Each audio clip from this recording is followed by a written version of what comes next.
Today on our exam review, we are focusing on a critical topic for the SIE exam, which is customer protection violations. These rules are designed to protect clients and ensure fairness in the securities industry, so you can expect to see them tested thoroughly. First, let's discuss churning. This is the practice of a registered representative engaging in excessive trading in a customer's account, primarily to generate commissions, not to benefit the client. The key word here is excessive, which is relative to the client's investment objectives. For example, a broker executing dozens of trades per month in the account of a 75-year-old retiree whose stated objective is capital preservation would be a massive red flag. On the exam, you might see a question that presents a scenario with high trading volume. The trap is to assume high volume is always bad. If the client is a self-identified day trader with a speculative objective, the same volume might be acceptable. You must look at the trading activity in the context of the client's profile to identify churning. The violation is about the broker's intent, not whether the trades were profitable. Next is unauthorized trading. This is a very straightforward but commonly tested violation. It occurs when a broker executes a trade in a client's non-discretionary account without receiving the client's specific authorization for that trade. For any trade in a non-discretionary account, the representative must have the client's consent for the specific asset, the amount, and the action, meaning buy or sell.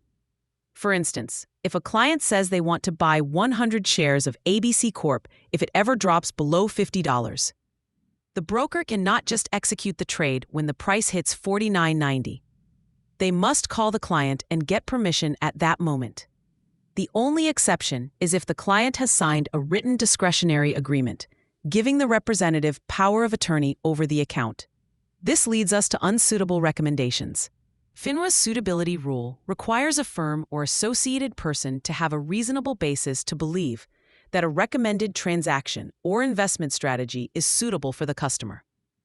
This is based on the customer's investment profile, which includes their age, other investments, financial situation, tax status, investment objectives, and risk tolerance. A classic exam question will give you a client profile and ask you to identify an unsuitable recommendation. Imagine a client who is a conservative 80-year-old widow living on a fixed income. Recommending she invest a large portion of her nest egg into a volatile, speculative technology startup would be a clear violation.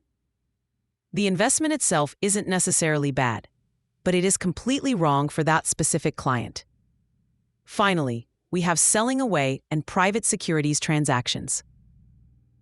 Selling away is the prohibited practice of a representative selling a security that is not offered or approved by their employing broker-dealer. This is a type of private securities transaction, which is governed by FINRA Rule 3280. The exam will test you on the representative's obligations, and it all hinges on compensation. If the representative will receive any form of compensation for the transaction, they must get prior written approval from their firm. If they are approved, the firm must supervise the transaction as if it were their own.